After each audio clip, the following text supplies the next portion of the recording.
আমার জন্ম হয়েছে মানুষ হিসেবে। কিন্তু আমার মৃত্যু কি মানুষ হিসেবে হবে নাকি আমি মৃত্যুর আগেই অন্য কোনো জীবে কনভার্ট হয়ে যাব সে ব্যাপারে কনফিউশনে পড়ে গেছি। এবং এই কনফিউশনটা কিন্তু অমূলক না, কোনো সায়েন্স ফিকশন না, কোনো সিনেমার কাহিনী না। এটা পড়ার পিছনে কিন্তু অনেক কারণ আছে। আমি ১ম এ একটা ছবি দেখাই তাহলে বুঝতে সুবিধা হবে সবার জন্য যে কেন আমি চিন্তিত। এই যে ছবিটা দেখা যাচ্ছে এটা হচ্ছে নেইল হারভিসন নামে একজন ইউকে সিটিজেনের পাসপোর্টের ছবি। দেখেন তার পাসপোর্টের ছবির মধ্যে তার মাথার উপরে একটা অ্যান্টেনা দেখা যাচ্ছে। এটা কিন্তু কোনো এডিটেড ছবি না, তার পাসপোর্টের তোলা ছবি। তার মাথার উপরে একটা অ্যান্টেনা দেখা যাচ্ছে এবং তিনি দিনরাত ২৪ ঘন্টা এই অ্যান্টেনাটা তার মাথায় ক্যারি করেন। ইভেন তার পাসপোর্টের মধ্যেও এই অ্যান্টেনাটা ইনক্লুড করা হয়েছে। এই যে উপরে দেখা যাচ্ছে ইউকে গভর্নমেন্ট থেকে ইস্যু করা একটা পাসপোর্ট। এবং তাকে যদি আমরা বাস্তবেও দেখি, এই যে তার মাথার মধ্যে অ্যান্টেনাটা ঝুলে আছে। তো কথা হচ্ছে এই যে নেইল হারভিসন, ইনি কি মানুষ না অন্য কিছু? ইনি কিন্তু অলরেডি আমাদের মতো স্বাভাবিক কোনো মানুষ না। তিনি হচ্ছেন একজন সাইব্রগ। CYBORG অর্থাৎ যেটাকে বলা হয় সাইবারনেটিক অর্গানিজম। আমরা চাইলে এটাকে এনহ্যান্সড হিউম্যানও বলতে পারি বা অনেকে ট্রান্স হিউম্যান বলে। এই যে সাইব্রগ বা এনহ্যান্সড হিউম্যান বা ট্রান্স হিউম্যান এগুলো মোটামুটি সেম জিনিস। ক্রসলি চিন্তা করলে একই জিনিস। তো নেইল হারভিসনের ইতিহাসটা হচ্ছে নেইল হারভিসনের জন্ম হয় ১৯৮৪ সালে। তো জন্ম থেকেই তিনি ছিলেন কমপ্লিট কালার ব্লাইন্ড অর্থাৎ তিনি পৃথিবীকে সাদা-কালো দেখতেন এবং পৃথিবী কিন্তু আসলে সাদা-কালোই। আমরা আমাদের চোখ সেটাকে রঙিন করে তোলে। তো তার ব্রেনের সেই ক্যাপাসিটি ছিল না। তিনি চাইলেও কোনো বস্তুর মধ্যে রং দেখতে পারতেন না। সবকিছুকে সাদা-কালো দেখতেন। তো বিজ্ঞানীরা করছে কি? সায়েন্টিস্টরা, ইঞ্জিনিয়াররা তার জন্য এমন একটা অ্যান্টেনা ডেভেলপ করছে। এই অ্যান্টেনা করে কি? আমাদের পৃথিবীতে যে আলোগুলা আছে ইলেক্ট্রোম্যাগনেটিক ওয়েভ, সেই ওয়েভগুলোকে ক্যাচ করে এবং তার ব্রেনের সাথে এটা কানেক্টেড আছে। তার ব্রেনে গিয়ে লাইট এনার্জিটা, আলোক শক্তিটা বিভিন্ন রকম শব্দ শক্তিতে কনভার্ট হয় এবং সেই শব্দ শক্তিকে এনালাইসিস করে তিনি বুঝতে পারেন কোন জিনিসের রং কিরকম। ঠিক আছে? অর্থাৎ আমি যদি তার চোখের সামনে একটা নীল রঙের জিনিস ঝোলাই, সেই নীল রঙের আলোটা, আলোক শক্তি এখানে সে রিসিভ করবে এবং তার ব্রেনের ভিতরে গিয়ে সেই আলোক শক্তিটা শব্দ শক্তিতে কনভার্ট হবে এবং সেই শব্দের ফ্রিকোয়েন্সি এবং অন্যান্য জিনিস এনালাইসিস করে তিনি বুঝতে পারবেন যে হ্যাঁ, তার সামনে নীল রঙের একটা বস্তু ধরা হয়েছে। তিনি কিন্তু চোখে কিছু দেখবেন না। স্টিল তিনি বিভিন্ন জিনিসের কালার বুঝতে পারবেন। তো তিনি কিন্তু আমাদের মতো আর স্বাভাবিক মানুষ না। তার মধ্যে তাকে বানাই ফেলা হয়েছে একটা সাইবারনেটিক অর্গানিজম। তো এটা কিন্তু খুব রিসেন্ট ঘটনাও না। এটা হওয়ার প্রায় ১০-১২ বছর সময় পেরিয়ে গেছে। অলরেডি এরকম মানুষ পৃথিবীতে আছে। তাকে ১ম সাইবর্গ হিসেবে কনসিডার করা হয়। এর বাইরেও কিন্তু আরো অনেক সাইবর্গ আছে। এইরকম মানুষ কিন্তু আমরা চাইলে তৈরি করতে পারি। আমরা চাইলে মানুষের যে সক্ষমতা সেটা একটু আধটু বাড়িয়ে দিতে পারি। যেমন আমি তো অনেক বেশি দূরের জিনিস দেখতে পারি না। আমি যদি এখন আমি চাই যে আমি ২০০ মিটার দূরের জিনিস দেখবো, আমি সেটা চোখ দিয়ে দেখতে পারি। কিন্তু আমি যদি চাই ২০০ কিলোমিটার দূরে কি হচ্ছে আমি আমার চোখ দিয়ে দেখতে পারবো। যেমন হচ্ছে না Samsung Galaxy S24 5 Ultra কি ফোনে অনেক দূরের বস্তুকে জুম করে স্পষ্ট দেখা যায়। এখন আমরা মানুষকে চাইতে পারি না যে আমিও আমার চোখ দিয়ে অনেক দূরের জিনিস স্পষ্টভাবে দেখব। চাইতেই পারি। এখন সেই চাওয়া কি পূরণ করা সম্ভব? উত্তর হচ্ছে হ্যাঁ, সেই চাওয়া পূরণ করা সম্ভব। আমরা চাইলেই একটা মানুষের ক্যাপাসিটি বাড়িয়ে দিতে পারি। এই ধরনের মানুষকে বলা হয় এনহ্যান্সড হিউম্যান বা ট্রান্সহিউম্যানও বলে অনেকে। অর্থাৎ আমরা জানি মানুষের যে বৈশিষ্ট্যগুলো আছে বিভিন্ন রকম জিন দ্বারা নিয়ন্ত্রিত। তো আমরা যদি জিন মডিফাই করতে পারি, জিন মডিফাই করে কিন্তু আমরা একটা মানুষের বৈশিষ্ট্য চেঞ্জ করে দিতে পারি যে হ্যাঁ, মানুষ ২ মিটার বা ২০০ মিটার দূর পর্যন্ত দেখে। এখন এই মানুষটার চোখকে আমি এমনভাবে মডিফাই করব, সে ২০০ কিলোমিটার দূর পর্যন্ত কেন স্যামসাং ফোন দিয়ে যদি ২০০ কিলোমিটার দূরের জিনিস দেখা যায় বা আমি জানি না কতটুকু রেঞ্জে দেখা যায় স্পষ্ট। তো আমাদের চোখ দিয়ে কেন যাবে না? তখন আমি করব কি? একটা টেকনোলজি আছে বলা হয় ক্রিসপার টেকনোলজি, CRISPR। এই টেকনোলজি দিয়ে আমাদের যে কোনো জিনকে অ্যাকুরেটলি রিমুভ করা যায় বা অ্যাড করা যায়। তো এই টেকনোলজি ইউজ করে কিন্তু আমি আমার বৈশিষ্ট্য এনহ্যান্স করতে পারবো। আমি আমাকে যেভাবে চাই সেভাবে তৈরি করে ফেলতে পারবো।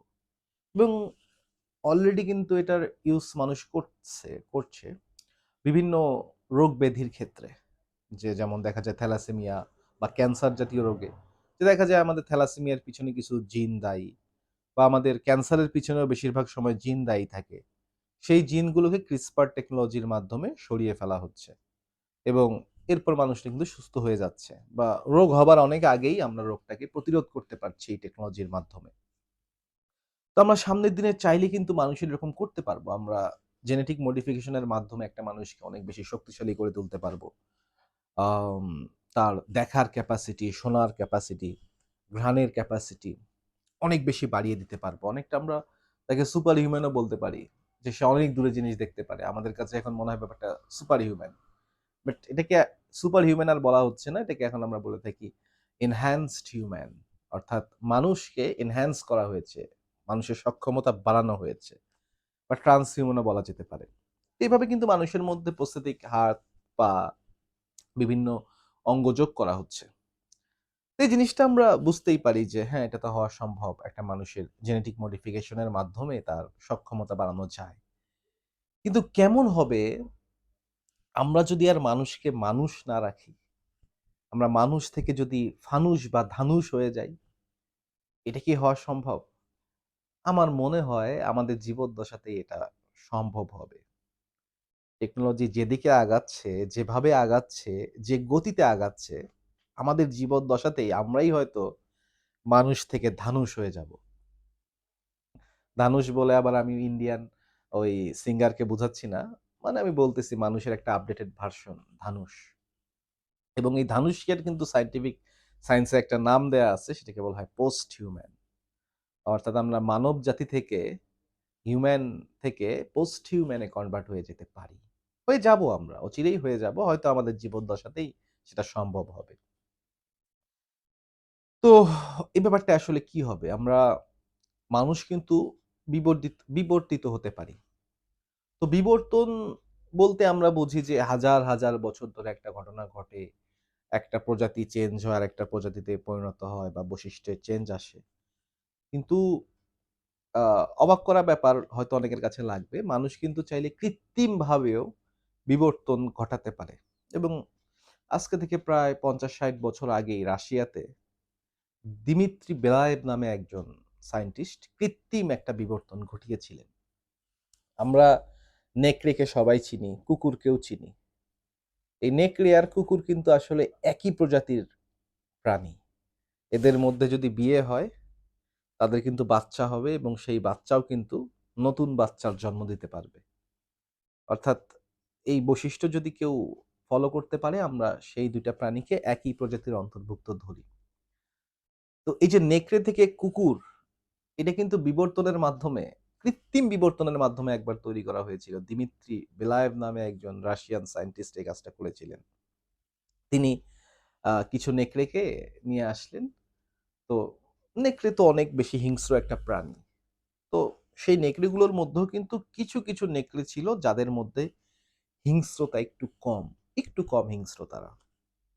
তো দিমিত্রি বেলায়েভ করলেন কি, ওই কম হিংস্র যে নেকড়েগুলো ছিল তাদেরকে আলাদা করলেন এবং তাদের মধ্যে বিয়ে দিলেন। সেই কম হিংস্র নেকড়েগুলোর যে বাচ্চা হলো, সেই বাচ্চাগুলোও স্বভাবতই কম হিংস্র ছিল। যেহেতু বাবাও কম হিংস্র, মাও কম হিংস্র, তাই বাচ্চাও কম হিংস্র হয়েছে। সেই বাচ্চাদের মধ্যে আবার বিয়ে দিলেন। নাতি-নাতনি হলো। তাদের মধ্যে হিংস্রতা আরো কমে গেল। এভাবে ৮-১০ জেনারেশন ব্রিডিং করার পর দেখা গেল যেই নেকড়েগুলা জন্ম নিচ্ছে তাদের মধ্যে হিংস্রতা একেবারে নেই বললেই চলে। তারা মানুষের পোষ মেনে ফেলেছে এবং মানুষের সাথেই গৃহপালিত প্রাণীর মতো বসবাস করছে। এভাবে কিন্তু কুকুরের মধ্যে একটা কৃত্রিম বিবর্তন ঘটানো হয়েছিল। খুবই শর্ট সময়ে ৮-১০ টা জেনারেশনের মধ্যেই নেকড়ে থেকে কুকুর বিবর্তিত হয়ে এসেছিল। তো এটা ছিল একটা কৃত্রিম বিবর্তন। তো আমরা যদি চাই মানব জাতিকেও আমরা কৃত্রিমভাবে বিবর্তিত করতে পারি এবং সেই বিবর্তনে আমরা চাইলে বায়োলজিকে ইউজ করতে পারি। আবার চাইলে আমরা কিন্তু ইনফরমেশন টেকনোলজি যে ডিজিটাল ওয়ার্ল্ড এটাকেও ইউজ করতে পারি। তো আমরা এবার ইভলিউশনে ইউজ করতে যাচ্ছি, এটাকে বলা হচ্ছে ইভলিউশন থ্রু ইন্টেলিজেন্ট ডিরেকশন।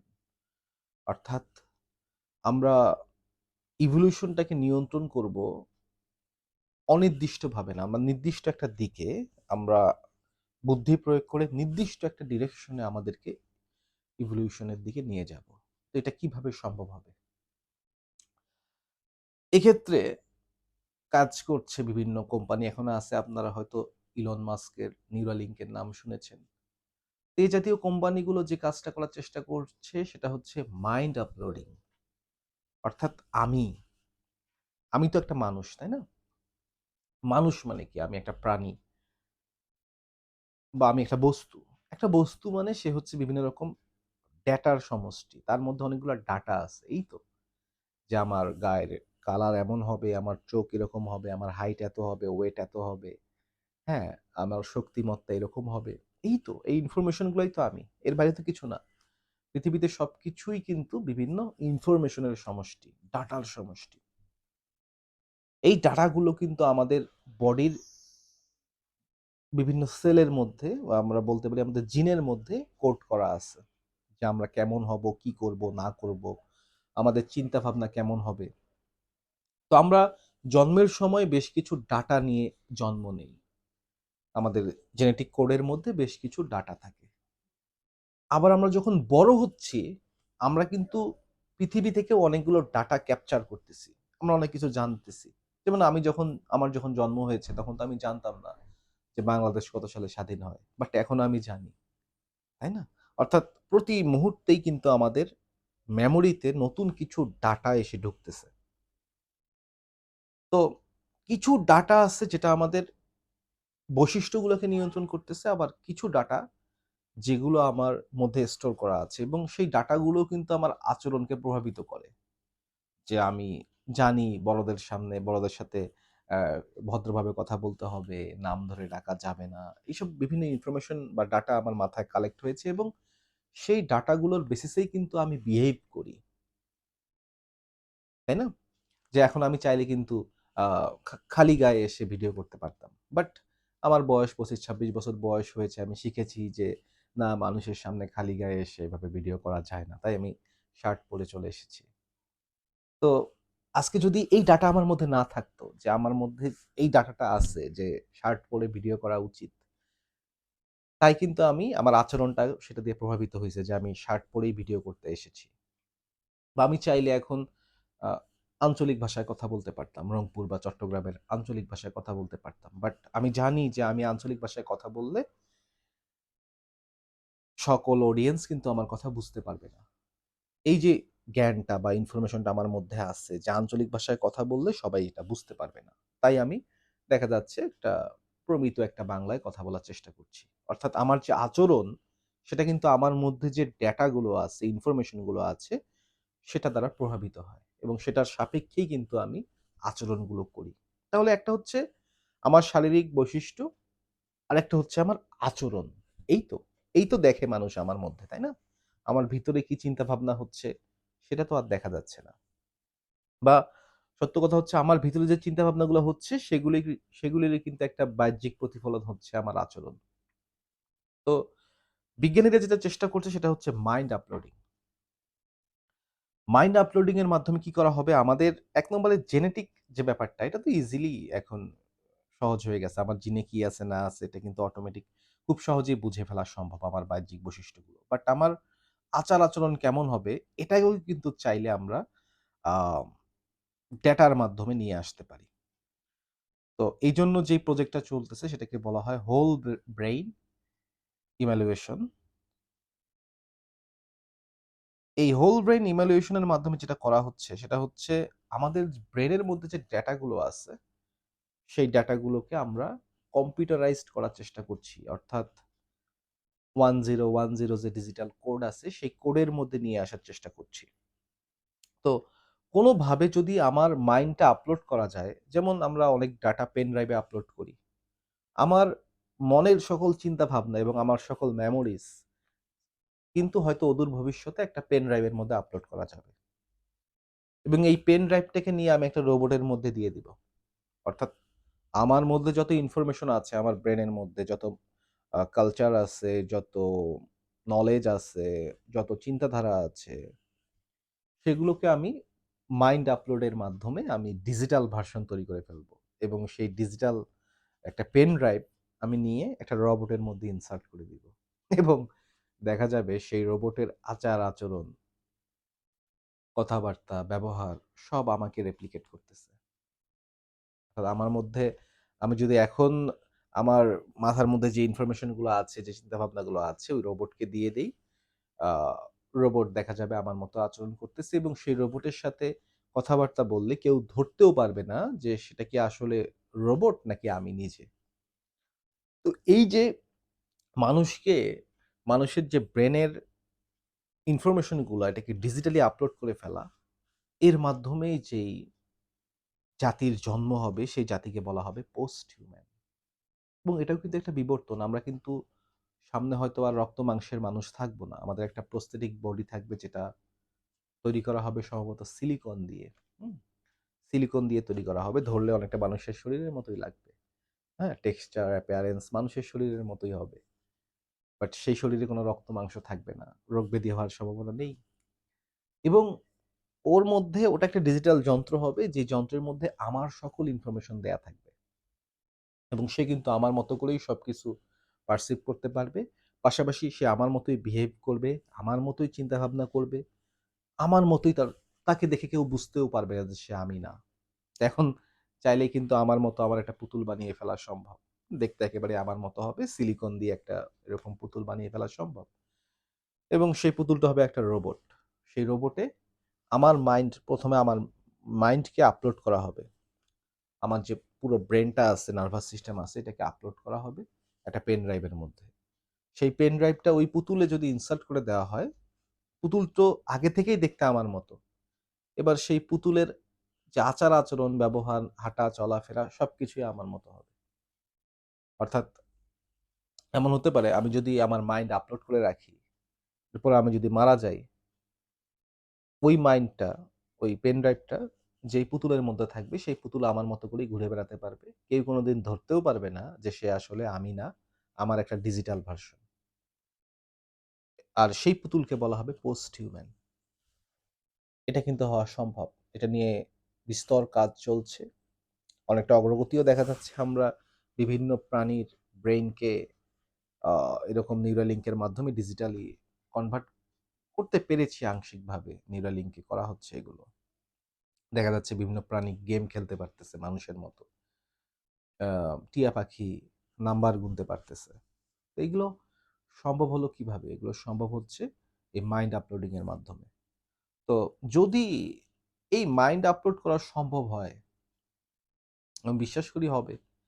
সেক্ষেত্রে কিন্তু আমরা মানুষ আর মানুষ থাকতেছি না। আমরা যে ভাবি আ মানুষ এটা সেটা বাট আমাদের নরমাল চিন্তাধারা চেঞ্জ হয়ে যাবে। আমরা এখন আমরা আমাদেরকে যেভাবে চাই সেভাবে মডিফাই করে নিতে পারবো।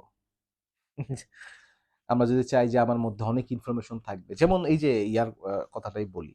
এই যে সাইব্রক, নেইল হারবিসন। নেইল হারবিসনের মধ্যে যে মাথায় যে অ্যান্টেনাটা আছে, সেই অ্যান্টেনার সাথে কিন্তু ইন্টারনেট কানেক্টেড।